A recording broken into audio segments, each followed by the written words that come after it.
Lil Peep and Lil Tracy, the powerhouse emo rap duo taking over the underground scene, turned vicious enemies, or at least that's what some people want you to think, but it's not as serious as that. A lot of times when people are speaking on this beef, they really overstate the gravity of the situation and get certain things wrong, so I just wanted to make a video trying to get the situation as accurate as I can. First things first, Peep and Tracy never hated each other. It comes down more to hurt feelings and misunderstandings that would spiral out into a bigger situation. But before we get into what tore them apart, we should first cover how they came together. Lil Tracy first started rapping at the age of 15 under the name Soulja Witch. His parents are both heavily involved in the music industry, but he didn't try to use any of their connections to get ahead, instead deciding to head out on his own at the age of 18. He would move to LA without his parents' knowledge or permission and change his name to Young Bra. He connected with the Thrax House Collective soon after, and that's where he made a lot of his early tracks. The group would eventually fizzle out, but a lot of the members of that collective would go on to make the GBC, also known as the Goth Boy Clique. Meanwhile, in New York, another rapper was beginning to get their start, Gustav R., also known as Lil Peep. He dropped multiple tracks on SoundCloud throughout 2015 to 2016, eventually getting connected to artists in the UK and joining a group known as Schema Posse. He only stuck with them for about 5 months, but it was a fruitful time for him as he was able to get on the No Jumper podcast and get more attention around his name. The group would end up breaking up not long after Lil Peep joined it, and Lil Peep never really felt like he belonged there anyways, so he wasn't super upset about the situation. A notable moment from one of the No Jumper interviews is when one of the members of Schema Posse would actually make a homophobic joke while Peep was sitting right there. Probably made Peep feel a little bit more isolated from the group, and honestly, he didn't feel like he belonged anywhere. He always saw himself as an outcast, so he decided to join a group of all outcasts, the GBC. He then became a member of the group in 2016, and finally he felt like he belonged somewhere. He had real friends for the first time in his life. It was through the GBC that Lil Peep was able to meet up with Young Bra, and they would release their first track together the same day, known as White Tea. They barely said a word to each other, but making music together was so natural for them that they knew they had something special between them. From that point on, the two's friendship would grow and grow to the point where they were almost inseparable. Young Bra would rebrand himself as Lil Tracy, and the two of them would get to work on a joint mixtape. They ended up dropping the Castle EP together, followed by multiple features from Tracy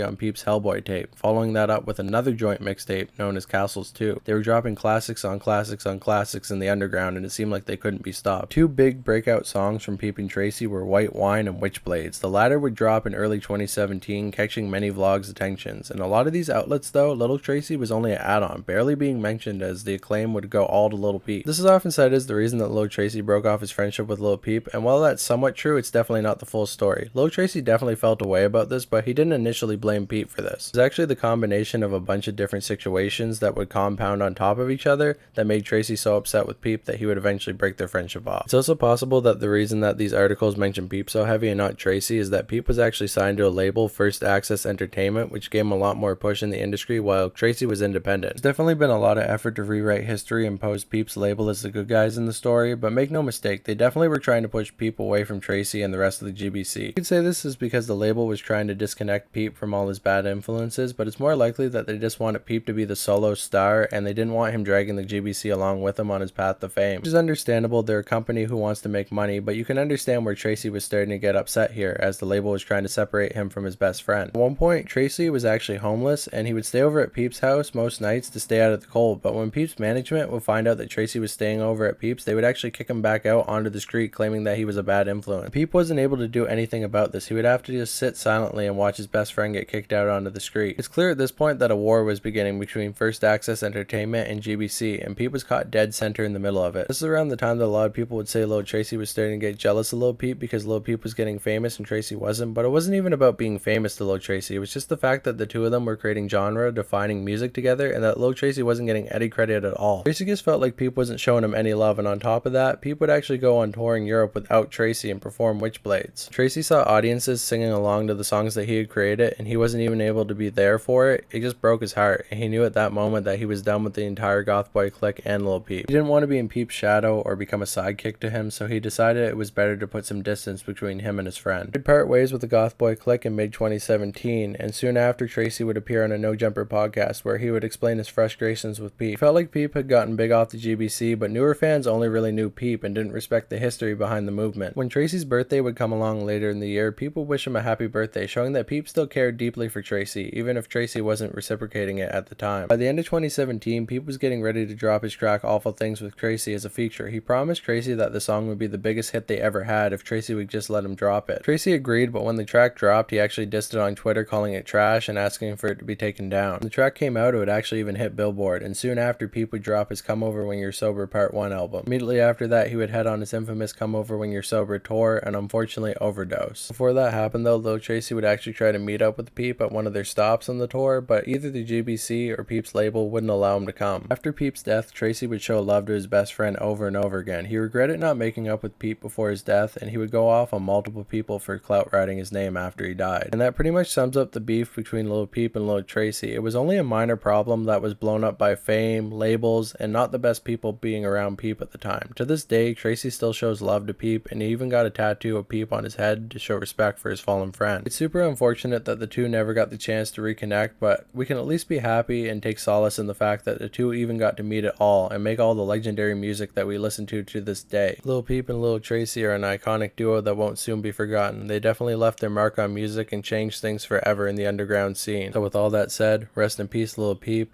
and long live Lil Tracy. If you liked this video, leave your thoughts in the comments below. You can leave a comment of a dinosaur so I know that you watched to the end of the video, but overall, thanks for watching.